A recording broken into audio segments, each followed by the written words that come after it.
discuss where does China stand in this conflict and why is Beijing offering to mediate.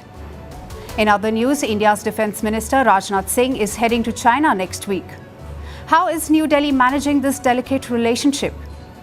In Africa, the Democratic Republic of Congo and Rwanda have signed a draft peace deal. Why US Vice President J.D. Vance has joined Blue Sky. Why an F-35 jet has been stranded in Kerala for 6 days. And how constant phone notifications are giving users alert fatigue. First, the headlines. Thousands protest in Iraq against the Iran-Israel war. The supporters of powerful Iraqi cleric Muqtada Sardar hold rallies in Baghdad and other cities. Iraq is both a significant ally of Iran and a strategic partner of Israel's key supporter, the US. China, Bangladesh and Pakistan hold their first trilateral meeting. Thursday's meeting was attended by key officials from all three countries. It was held in Kunming in China. The focus was on boosting trade and investment. Pakistan and Bangladesh are both part of Beijing's multi-billion ambitious Belt and Road Initiative project. 16 billion passwords have been exposed in a record-breaking data breach. Usernames and passwords linked to Apple, Facebook, Google, as well as government services were reportedly leaked.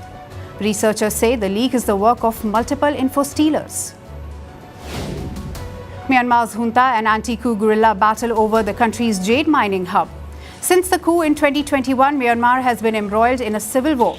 Jade is considered auspicious in Chinese culture, and high-quality stones can fetch huge sums in the neighboring country. Nepal's Prime Minister welcomes the discovery of large methane gas reserves in the Himalayan nation. This was found in a joint study with China. Petroleum products remain landlocked, Nepal's top import. This despite Kathmandu boosting its energy production through a dam-building spree. And there are more microplastics in glass bottles than plastic. That's according to a study released by France's Food Safety Agency.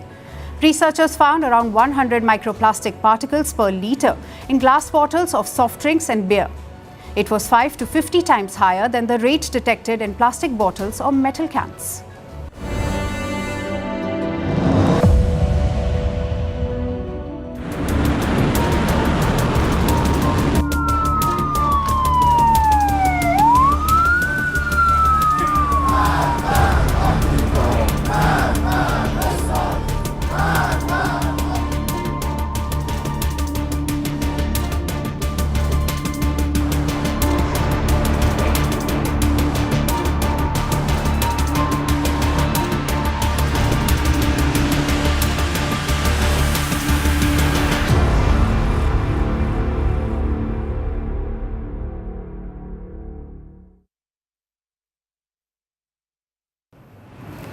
It's day 8 of the Israel-Iran war, so we are over a week in. Yet nothing has changed. Missiles still fly, cities continue to burn, and both sides are showing no signs of backing down. Israel strikes Iranian cities and military installations. Iran targets Israeli urban centers, slipping past the Iron Dome. West Asia remains on the edge, and right now, peace feels like a distant dream. Let's begin with what's happening on ground. Iran is continuing with its missile strikes. On Thursday, it targeted Beersheba. This is a major city in the south of Israel. And again today, it was under fire. This time, a technology park took a direct hit. Residential buildings were damaged. Fires broke out, some near the Microsoft offices. 6 people were injured in the attack. On the other side, Israel struck Iran overnight. Again, it hit almost a dozen targets in Tehran. One of them, it claims, was a facility used for nuclear research. The IDF also released dramatic footage. It shows a direct hit on an Iranian missile launcher. Also, multiple drone interceptions in real time. The Israeli Prime Minister says the goal is clear: stop Iran's nuclear program and remove the threat of ballistic missiles. Our primary objective is to stop the nuclear program and remove it as a threat. The second goal is to halt the advancement of ballistic capabilities, also to remove it as a threat. In the process, it's clear the regime is destabilizing. We're also hitting government-related targets and centers of power. You've seen this with the broadcast center, and there's more to come. As of now, Israel's death toll stands at 25. Over 8,000 people are homeless. More than 30,000 claims have poured in. This is for damage to property and vehicles. Amid all of this, Israeli Prime Minister Benjamin Netanyahu has cancelled his son's wedding. It was supposed to take place on June 16th. Netanyahu called it a personal cost of the war, and that has led to a lot of backlash. There are plenty of weddings cancelled in Israel, or God forbid, not cancelled but postponed. You're the one father in this country that has some control over this. Did it not bother you? Did you receive pressure at home? Maybe next week. No, first of all, Avner and his fiancée and the family didn't know. I couldn't tell them. Your wife didn't know? My wife only knew one technical thing that I can't specify right now in order to get some things in order, but operational things, of course not. Were they mad at you afterwards? No, they understood it later, but it is very difficult. It is the second time Avner's wedding is cancelled. On the other side, Iran has suffered even heavier losses. 224 people have been killed. This includes top military commanders, nuclear scientists, and civilians. In response, Tehran has cracked down hard. 24 people have been arrested. This is for allegedly spying for Israel. Another 223 have been detained. Tehran accuses of collaborating with the enemy. And now Iran has pulled the plug on the internet. It's the most extensive blackout since the 2019 anti-government protests. Many are describing this a total shutdown. This means no websites or services can be accessed. Today, protests broke out in the country over the Israeli strikes.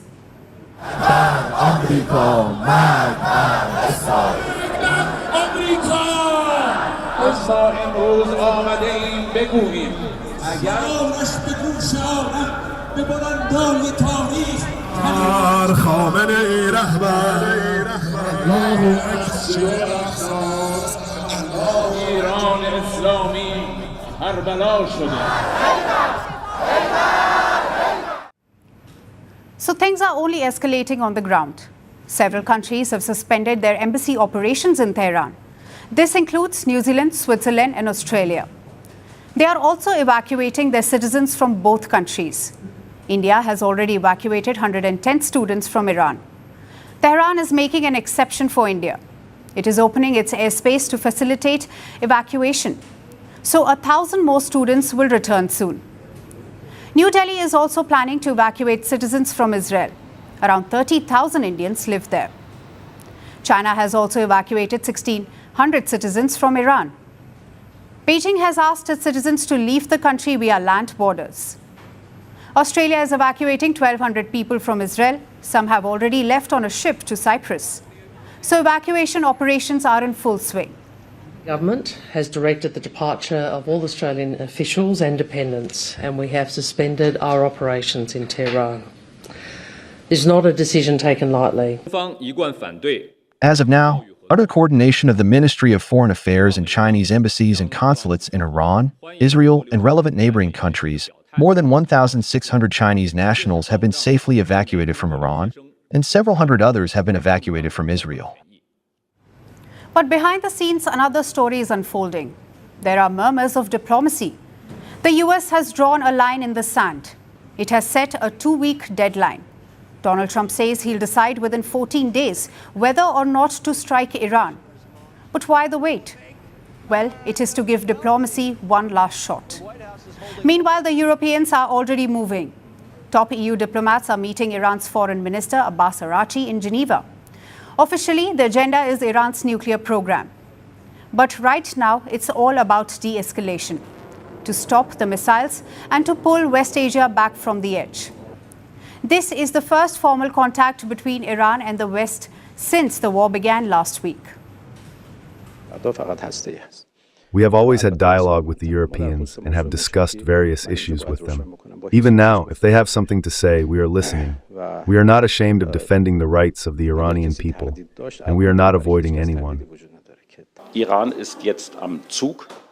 But the ball is now in Iran's court, and Israel can rely on Germany to always keep an eye on and defend the security and existence of the Israeli state.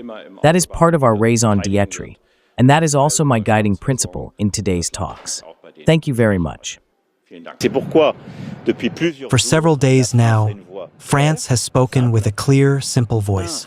Firstly, nothing justifies strikes on energy infrastructure and civilian populations. Nothing. And secondly, we must absolutely prioritize a return to substantive negotiations centered on the nuclear issue, with the goal of achieving zero enrichment. But as the conflict enters its second week, peace still feels like a mirage in West Asia. The diplomats may be talking in Geneva, but the skies over the region remain anything but quiet. And with each passing hour, West Asia inches closer to a point of no return.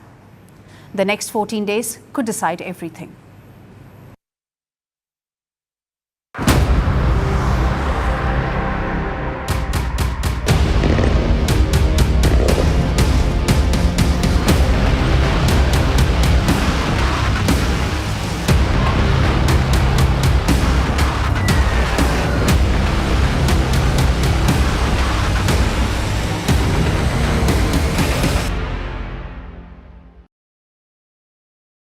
Will he or won't he?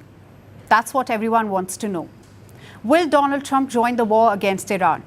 Or will he stay on the sidelines? Well, the White House has given us a clear answer. Trump wants to take his time. He will take call after 2 weeks. Message directly from the president, and I quote, "Based on the fact that there's a substantial chance of negotiations that may or may not take place with Iran in the near future, I will make my decision whether or not to go within the next 2 weeks." Why 2 weeks? It seems to be Donald Trump's favorite timeline. Setting the war in Ukraine, wait for 2 weeks. Cracking down on illegal migrants, let's see how it goes in 2 weeks. We'll be reporting back sometime over the next 2 weeks as to NAFTA. I'll be making a big decision on the Paris Accord over the next 2 weeks. And the mines are starting to open up. We're having a big opening in 2 weeks. We've had tremendous success against ISIS in our fight in the Middle East. We're doing very, very well. We're going to be having a news conference in 2 weeks on that fight. There are two possible explanations for this delay. Number one, it's a bluff. We saw that last week as well. Trump kept hammering on about talks. He forced the Iranians to drop their guard. And on cue, Israel struck. Perhaps he is using the same tactic again, forcing the Iranians to drop their guard for 14 days. Or number two, it's a genuine timeout. Perhaps Trump wants to see how this plays out. Right now, he's under a lot of pressure. Israel is urging him to join the war. Hawkish Republicans are pushing him to strike Iran. MAGA Republicans are urging restraint. So Trump is saturated with advice. It makes sense for him to call a timeout. After all, this could be the most consequential decision of his presidency. The question is, what will shape that decision? We can think of 4 factors. First is the diplomatic push. Iran's foreign minister is speaking to European leaders. There is a campaign to settle things at the table. I'm sure Trump would like to see how that goes. In fact, his spokeswoman mentioned that. She said there is substantial chance for negotiations. The hope is that Iran will abandon uranium enrichment on its own. The problem is there is a trust deficit. Let me make the position clear. Under the current circumstances, and as the Zionist regime's attacks continue, we are not seeking negotiations with anyone, especially not with the United States, on this matter. It is the Americans who are seeking negotiations. They have sent messages multiple times, including very serious ones. Factor 2 is success rate. Trump is asking around about the bunker buster bombs. Israel does not have these weapons. Only the US has the bomb and the plane to carry it. So Donald Trump is curious. He wants to know if the bomb will be 100% successful. If that's not guaranteed, the operation would make little sense. Next is the third factor, the blowback. The US has a lot of assets in West Asia. They have some 19 military facilities. Put together, they host around 50,000 US soldiers. If Trump attacks, those assets could be at risk. Iran could fire missiles at US bases in the region. We have seen that before. In 2020, Iran struck America's Al-Assad base in Iraq. They fired some 11 ballistic missiles at it. This time, the reprisal could be worse. Plus, Iran is also likely to cut off the Strait of Hormuz. This is a water channel in West Asia. It carries around 20% of the world's oil. Just north of this strait is Iran. If Trump attacks, Iran could close off the Hormuz. The result, skyrocketing oil prices, which brings us to the final factor, the domestic mood in America. Most Democrats have lined up against this policy. They want Donald Trump to exercise restraint, even if he joins the war. They want Congress to make that call. And the Republicans, they are split down the middle. The old school Republicans want to join the war, especially hawks like John Bolton, Mike Pompeo, and Mitch McConnell. But the MAGA Republicans, they don't see the point. You see, Trump was supposed to be the no-war president. He was in Saudi Arabia last month. Listen to what he said about foreign interventions and neocolonialism. In the end, the so-called nation builders wrecked far more nations than they built, and the interventionists were intervening in complex societies that they did not even understand themselves. They told you how to do it, but they had no idea how to do it themselves. Peace, prosperity, and progress ultimately came not from a radical rejection of your heritage, but rather from embracing your national traditions and embracing that same heritage that you love so dearly. So Trump promised to end the endless wars. He said no more foreign meddling, and his supporters bought it. They want Trump to stay out of the war against Iran. This includes some powerful MAGA voices, like Steve Bannon and Tucker Carlson. And these four factors will shape Trump's decision. If genuine, his timeout call makes sense. More time equals more Iranian defenses destroyed, more depletion of Iran's missile stockpile, and more clarity on the battle situation. But like all timeouts, it only freezes the game situation. It cannot prevent the inevitable.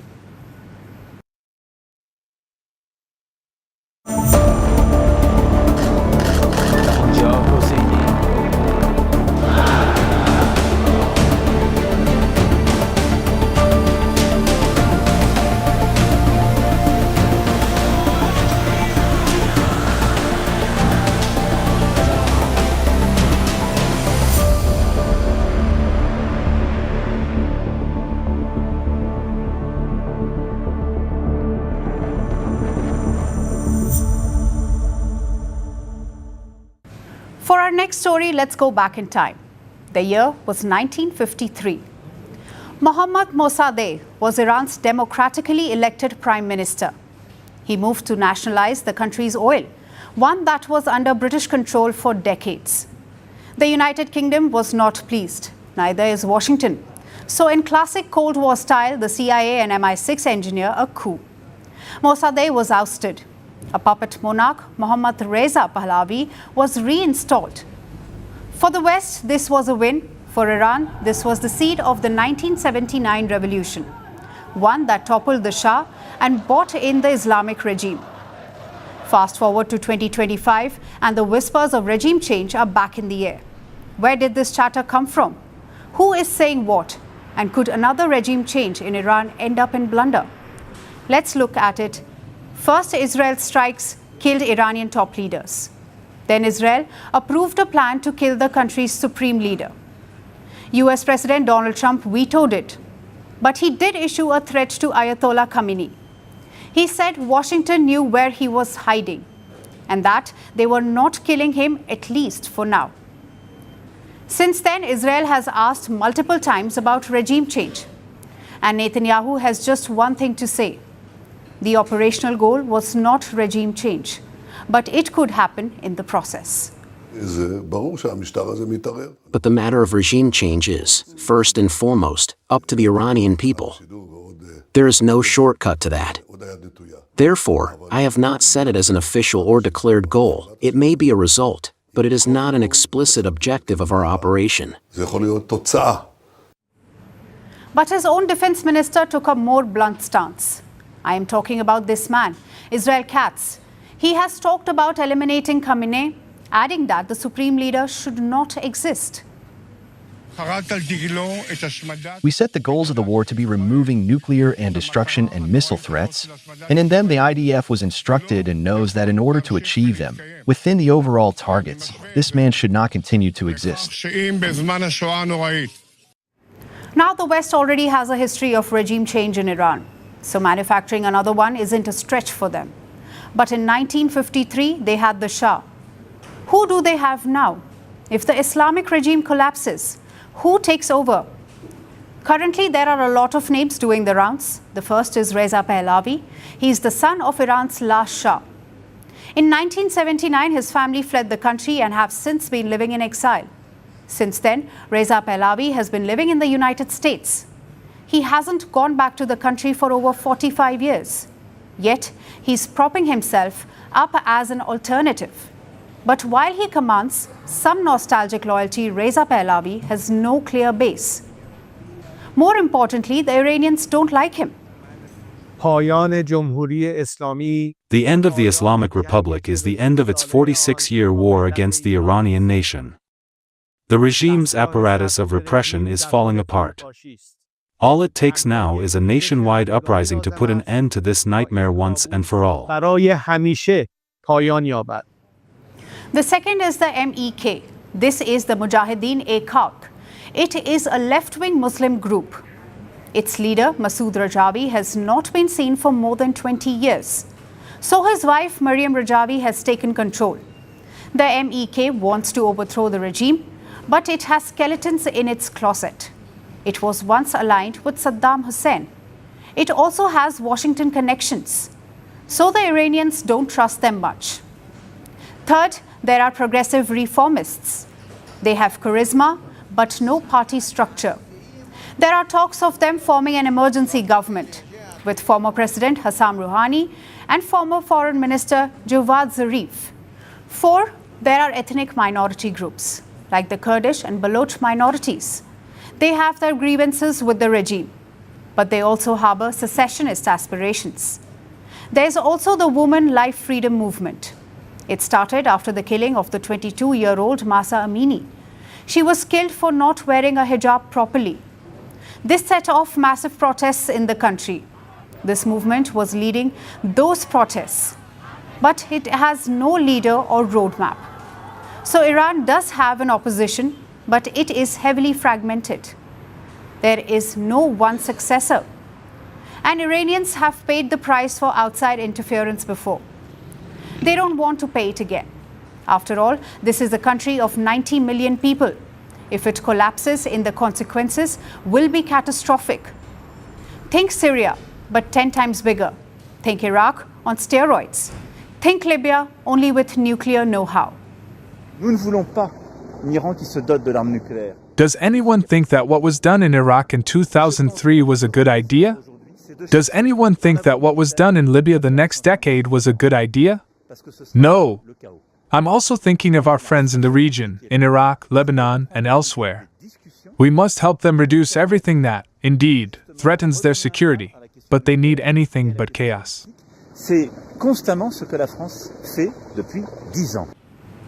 The fallout could include a lot of scenarios.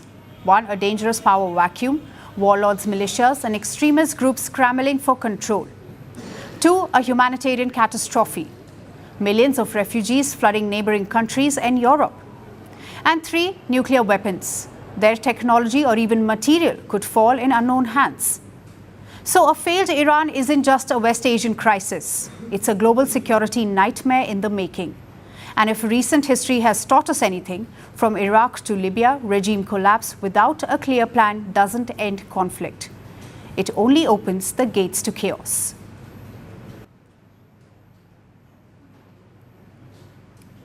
Israel's bid for regime change are far-fetched, but Tehran isn't taking these threats lightly. It's bringing new and dangerous weapons into this conflict. Yesterday, Iran used a cluster bomb against Israel. It's a weapon banned by over 100 countries. The missile scattered dozens of small explosives across central Israel. Some failed to detonate, and now they pose a long-term threat because these explosives can act like hidden landmines. This marks a major escalation. Iran is digging deeper into its arsenal, and deadly weapons are entering the battlefield. Here's a report. The war between Iran and Israel is entering a far more dangerous phase. Yesterday, Iran fired a missile at central Israel. But this wasn't an ordinary missile. It carried a cluster warhead, a weapon banned by over 100 countries. A weapon designed not to hit one target, but to inflict widespread destruction. Iran is said to have used this weapon on Israel. The Israeli military confirmed the strike. Their home front command issued a warning. Bomblets had fallen across multiple locations. 10 sites have been identified so far. Some of those submunitions did not explode. They were found lying on the ground. Authorities are urging the public to stay away from them and report any suspicious debris. This is the first known use of cluster weapons in this war, and it could signal what comes next. Let's look at how this weapon works. A cluster bomb is not a single explosive. It's a delivery system. Inside the missile are dozens, sometimes hundreds, of smaller bomblets. After the missile is launched, it breaks open midair. The bomblets scatter over a wide area. Each one is designed to detonate on impact. But many of them don't. They remain hidden. They can explode hours later, or even after years, like landmines. That's what makes them so dangerous. And that's why these weapons are so controversial. Human rights groups have condemned them for decades. They say cluster munitions can't distinguish between a soldier and a child, between a military base and a neighborhood. Over 100 nations agree. They signed a treaty in 2008 to ban them, the Convention on Cluster Munitions. But key powers like the US, Russia, India, and China refused to join treaty. Even Israel and Iran haven't banned these weapons. Israel used cluster weapons against in Lebanon in 2006. Russia and Ukraine have used them in their ongoing conflict. And now, Iran has deployed it against Israel. Why now? Why has Iran escalated? Because the war is intensifying. It began with Israeli airstrikes on Iranian targets. Since then, Iran has fired over 400 missiles at Israel. Israel has responded in kind. Now, Tehran wants to hit back harder, so it's turning to more destructive tools. Cluster bombs are a sign of that shift. They are not just a weapon, they're a statement. Iran is telling Israel that it's ready to take this conflict further. Cluster weapons don't just change the battlefield, they change the rules of the war. They mark a new threshold, a point where both sides begin to take bigger risks. So far, this war has stayed between two countries. But weapons like these could change that, because once such weapons are used, the retaliation becomes severe, can the path back to peace more difficult. Iran's cluster strike is not just another missile attack. It's a warning that this war is not cooling down. Rather, it's heating up.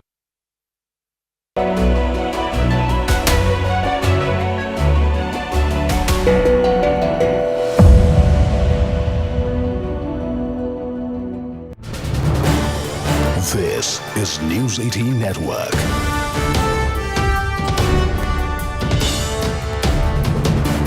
India's largest news network.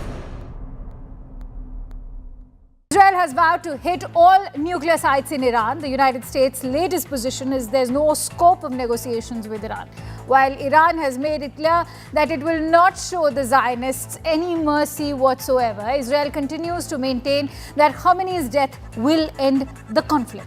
The United States has said that it will decide on Iran's action in the next 2 weeks, and Iran says that the very fact that America has entered the war exposes Israel's weakness.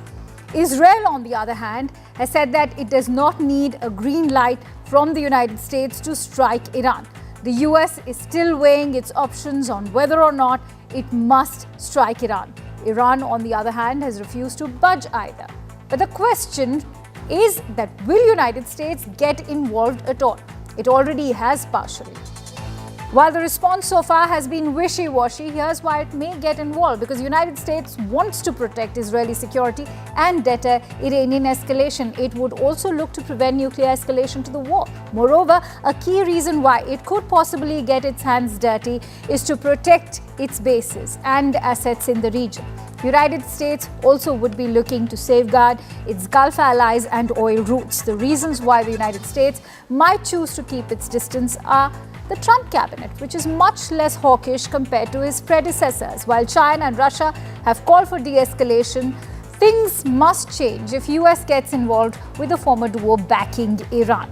Furthermore, there are congressional limits on the extent to which US could act. Then there's also the risk of a wide regional conflict. And Trump's biggest challenge would be to choose someone else's war over his own MAGA vision. Remember, that was the promise that ensured his victory. While the United States makes up its mind, the escalation in the Middle East continues unabated. In Iran, the Weapons Research Center has been hit in Tehran. Whether or not Fordo has been hit remains unclear. Pashan, Arak, nuclear complex, the Ardakan, the Sagan, the Isfahan and Natanz all have been hit so far. A majority of nuclear facilities in Iran, of course, have already been targeted. However, Bushehr has not been hit. And an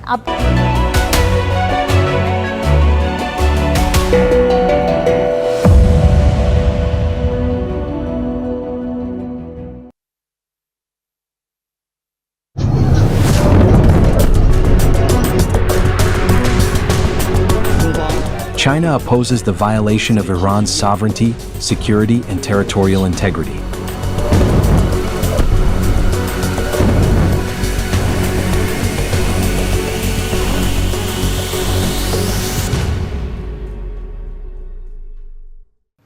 So Israel and Iran are still trading blows.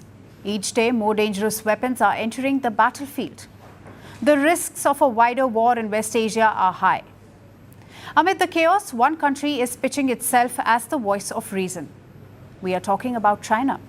Where does China stand in this conflict? So far, Beijing has condemned Israel's attack and sided with Iran. It is also positioning itself as a mediator. Over the weekend, Wang Yi spoke with his Israeli counterpart. Wang Yi is the foreign minister of China. He called Israel's airstrikes on Iran unacceptable. Wang Yi also spoke to Iran's foreign minister. He pledged Beijing's support to Tehran. Wang Yi said China is ready to help Iran ensure safety of its people and to defend its sovereignty. Earlier this week, Xi Jinping broke his silence as well. He said China is deeply worried by Israel's operations. The Chinese president laid out Beijing's position. He said no country should violate another's sovereignty and no side should escalate. Yesterday, Xi spoke to Vladimir Putin, the Russian president. China and Russia are allies. Together, they presented a united front. Xi and Putin condemned Israel's actions and they called for de-escalation. Both Moscow and Beijing fundamentally proceed from the fact that the resolution of the current situation and issues related to the Iranian nuclear program cannot be resolved by force, and this solution must be achieved exclusively through political and diplomatic means. Xi Jinping also took a dig at the US and its President Donald Trump. Beijing released a statement after the call. It said major powers should cool the situation and not do the opposite. Yesterday, China's foreign ministry also made similar comments. The international community, especially major powers with influence, should adopt a just position and a responsible attitude, work to promote a ceasefire. It's a clear message to the United States. China wants to look like the sensible player, President Xi Jinping as the peacemaker, and project President Donald Trump as the troublemaker. That's the picture Beijing is trying to paint. It has offered to help out on several occasions now. As I just said, China Foreign Minister Wang Yi had a phone call with the Israeli Foreign Minister in the weekend, urging both Iran and Israel to resolve their differences through dialogue. China will continue to play its role in resolving the current Iran-Israel conflict. What's driving this push from Beijing? China has a lot at stake in West Asia. It depends on the region for oil supplies. China is a major buyer of Iranian oil. More than 90% of Iran's oil goes to China. Much of it is paid in yuan. China buys oil from other West Asian supplies as well. About half of that supply sails through the Strait of Hormuz. This is a narrow sea passage off Iran's southern coast. So if a wider war breaks out, if ships are unable to pass through the strait, China's energy supplies would be at risk. They could even be disrupted. This would be bad news for China. Oil prices are already rising. If supplies get hit, prices could shoot up substantially and cause economic pain to China. Because already the Chinese economy is witnessing a slowdown. Higher oil prices will hurt its recovery. But energy is just one piece of the puzzle. Iran is also a geopolitical ally. In 2021, Beijing and Tehran signed a 25-year cooperation deal. It spans trade, security, and military ties. Defense ties have been growing. In the past, China and Iran have held joint naval exercises, shared intelligence, and challenged US influence in the region. So for China, Iran is not just a partner. It's a key pillar of its West Asia strategy. So a wider war or any instability in West Asia would be a strategic blow for China. So how can China help Iran? In its statements, it has offered all kinds of support to Tehran. But in terms of tangible assistance, China can offer limited support to Iran. Tehran wants more than words. It wants weapons to defend itself against Iran. Can China provide that? That's highly unlikely. Since 2005, China hasn't sold any major arms to Iran. Why? Because such sales would trigger sanctions. It would isolate China from global markets. And that's a risk Beijing is not willing to take. Earlier this year, the US sanctioned several Chinese and Hong Kong firms. They were accused of helping Iran source drone parts. They are shadow deals and not official military support. And that's the limit of China's engagement. It won't fight for Iran, it won't arm it for war, and it won't take sides in a way that threatens Beijing's economic interests. So China may call itself a mediator, but it has limited leverage. Beijing is calling for peace. It has criticized Israel from the sidelines, but it cannot compel Israel to stop. It cannot force a ceasefire. So China's mediation offer is dead on arrival. It carries little weight, no leverage, and no serious takers.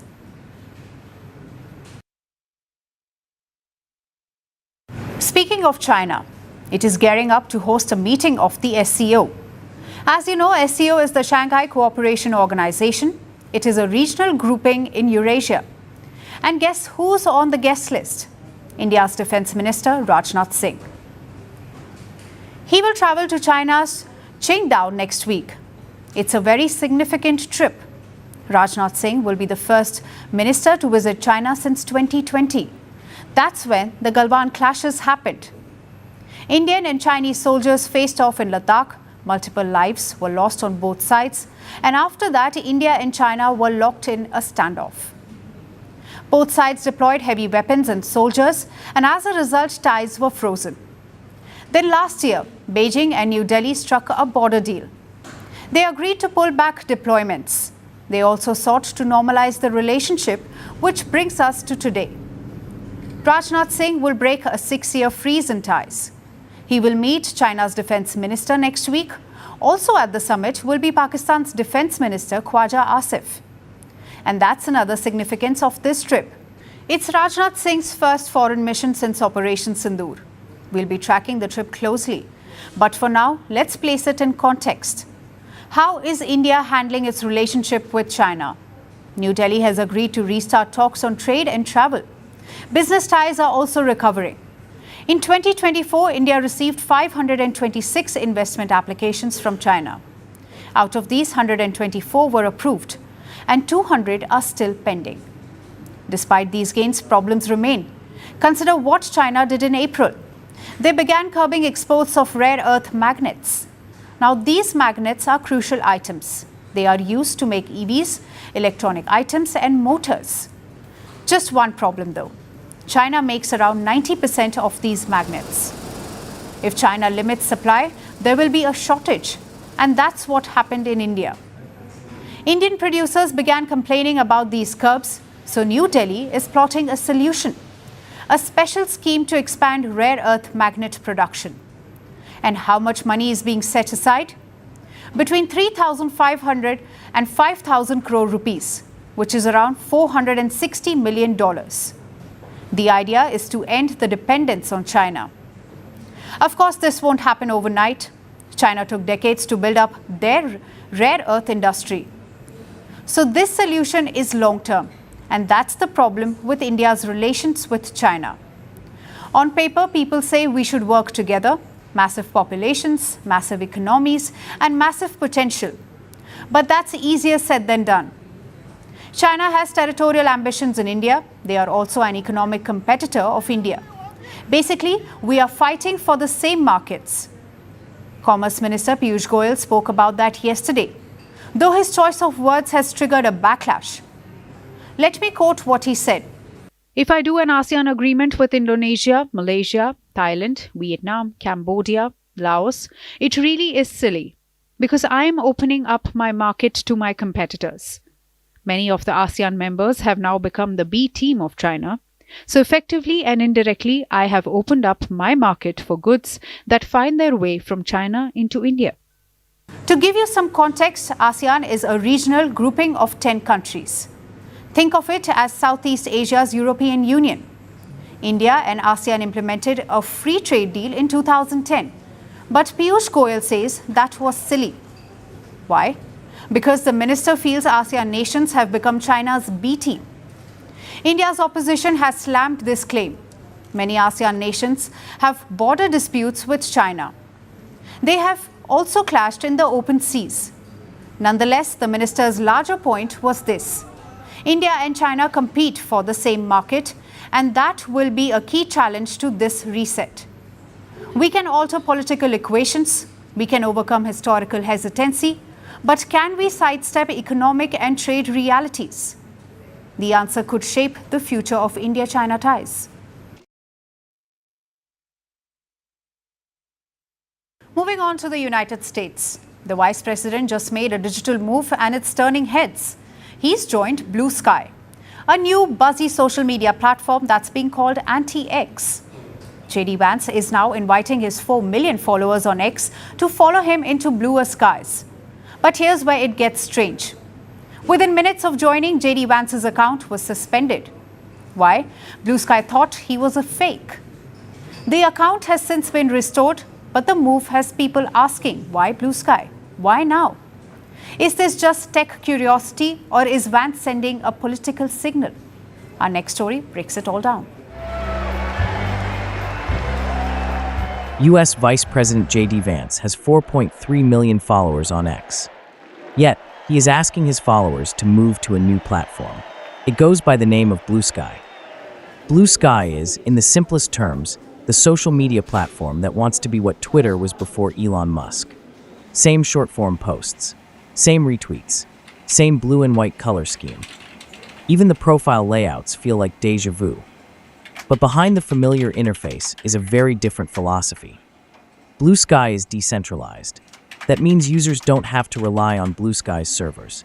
They can, in theory, own their data and even host it themselves. The idea is that the internet shouldn't be run by billionaires or owned by one company. It ironically came from a billionaire, Jack Dorsey, Twitter's co-founder. He envisioned Blue Sky as a kind of utopian experiment after he left Twitter. But in 2024, he walked away from the project entirely. Since then, Blue Sky's been helmed by CEO Jay Graber and operates as a U.S. public benefit corporation.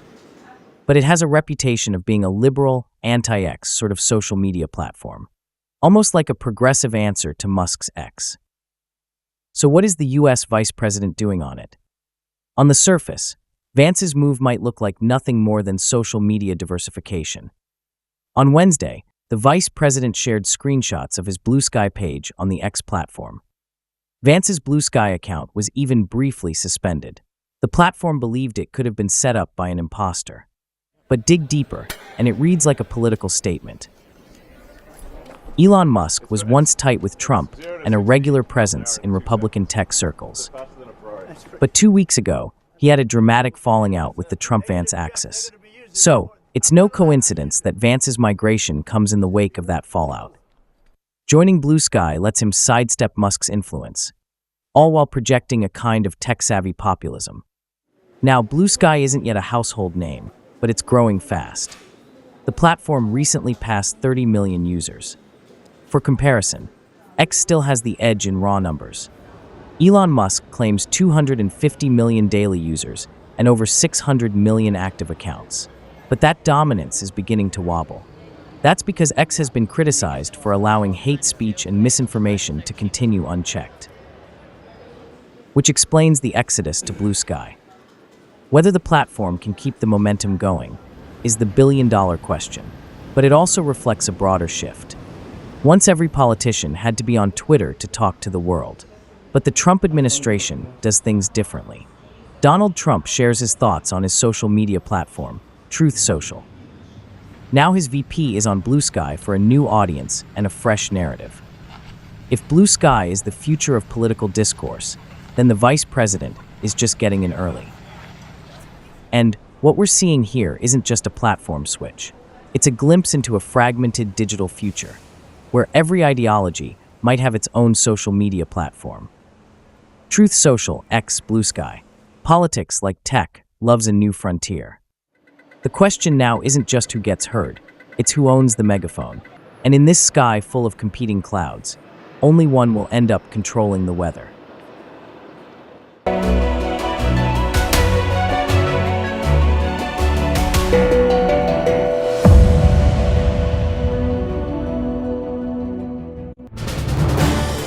This is News 18 Network.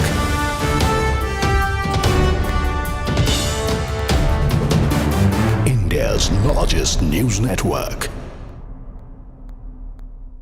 Israel has vowed to hit all nuclear sites in Iran. The United States' latest position is there's no scope of negotiations with Iran, while Iran has made it clear that it will not show the Zionists any mercy whatsoever. Israel continues to maintain that Khamenei's death will end the conflict. The United States has said that it will decide on Iran's action in the next 2 weeks, and Iran says that the very fact that America has entered the war exposes Israel's weakness. Israel, on the other hand, has said that it does not need a green light from the United States to strike Iran. The US is still weighing its options on whether or not it must strike Iran. Iran, on the other hand, has refused to budge either. But the question is that will United States get involved at all? It already has partially. While the response so far has been wishy-washy, here's why it may get involved. Because the United States wants to protect Israeli security and deter Iranian escalation. It would also look to prevent nuclear escalation to the war. Moreover, a key reason why it could possibly get its hands dirty is to protect its bases and assets in the region. The United States also would be looking to safeguard its Gulf allies and oil routes. The reasons why the United States might choose to keep its distance are the Trump cabinet, which is much less hawkish compared to his predecessors. While China and Russia have called for de-escalation, things must change if US gets involved with the former duo backing Iran. Furthermore, there are congressional limits on the extent to which US could act. Then there's also the risk of a wide regional conflict. And Trump's biggest challenge would be to choose someone else's war over his own MAGA vision. Remember, that was the promise that ensured his victory. While the United States makes up its mind, the escalation in the Middle East continues unabated. In Iran, the Weapons Research Center has been hit in Tehran. Whether or not Fordo has been hit remains unclear. Parchin, Arak, nuclear complex, the Ardakan, the Sagan, the Isfahan and Natanz all have been hit so far. A majority of nuclear facilities in Iran, of course, have already been targeted. However, Bushehr has not been hit, and an update on this entire mine remains unclear. While suspense and uncertainty looms large about how the conflict would pan out, what cannot be overlooked at this moment is a threat.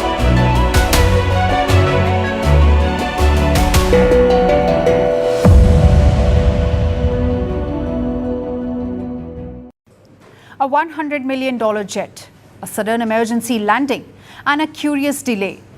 Our next story has all the makings of a thriller. It's about a British fighter jet stuck in India. And not just any jet, the most advanced fighter plane on the planet, the F-35. Last Saturday, it made an emergency landing in India's Kerala state. Most of us expected it to fly out soon. After all, this was an expensive and strategically sensitive plane. But 6 days on, the F-35 is still there. Officials say if the jet cannot be repaired, it could be taken back on a transport plane. So naturally, questions are being asked. What led to the emergency landing last Saturday? Why hasn't the plane returned yet? And should the UK be concerned? Our next report has the answers. There it stands, through relentless rain and piercing heat, all $100 million of lethal air power. What you're looking at is a British F-35 fighter jet, the most advanced warplane in the world.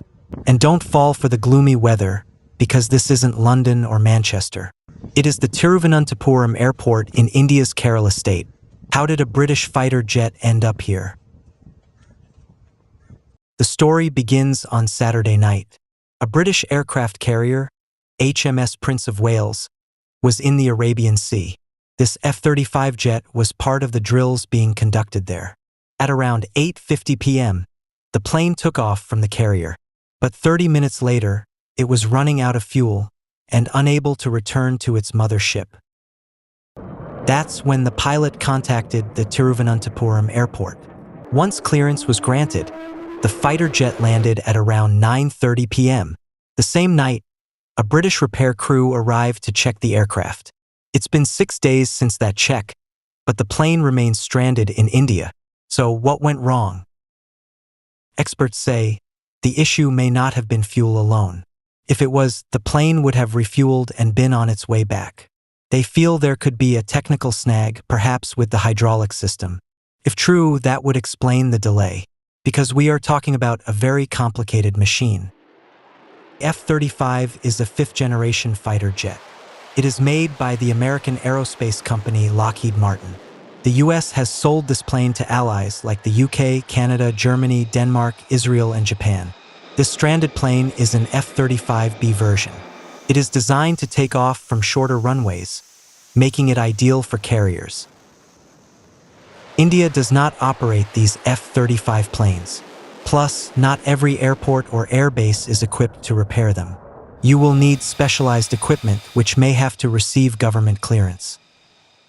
Logistics aside, this episode has triggered a debate, because after Saturday's emergency landing, the Indian Air Force posted this message.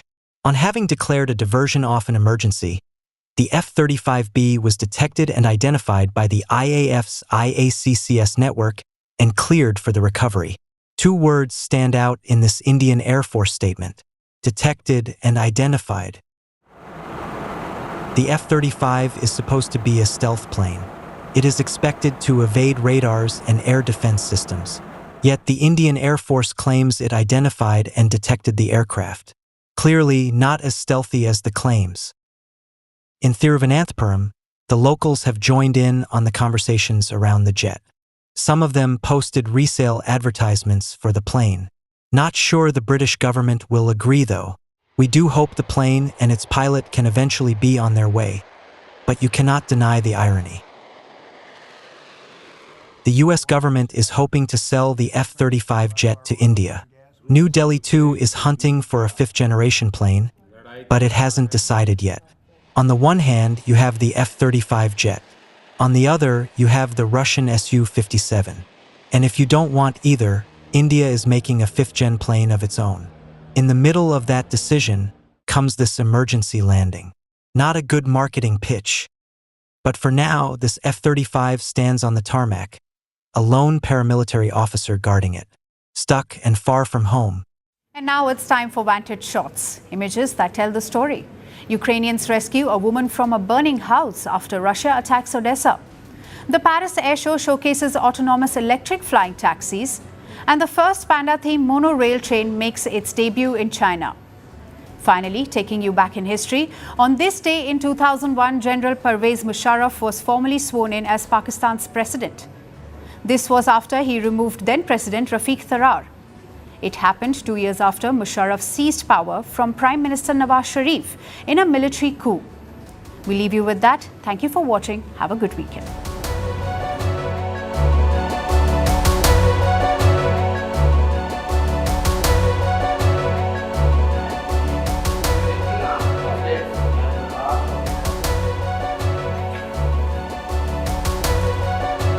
Second consideration.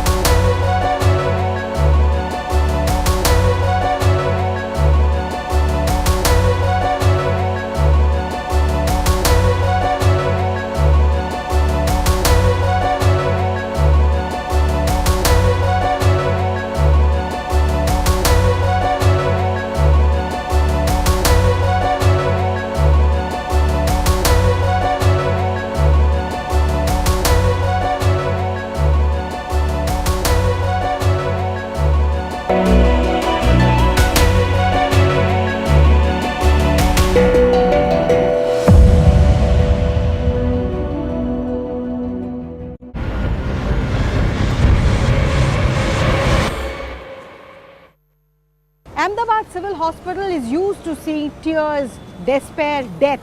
Yet the images of 12 June 2025 shook even the hardened ones in the medical establishment here. 241 passengers on board AI 171 that had taken off just a minute ago from the Ahmedabad airport for Gatwick in United Kingdom crashed into the BJMC, the BJ Medical College hostel premises. Doctors who believed they were safe in their staff quarters or in their hostel mess did not even get a chance, as many were charged to death. Exactly what happened in that minute and a half? How really is the family which has lost their loved one coping? What is it that the survivors are saying? Over the next 30 minutes, we're going to piece together one of the worst aviation crashes in recent history.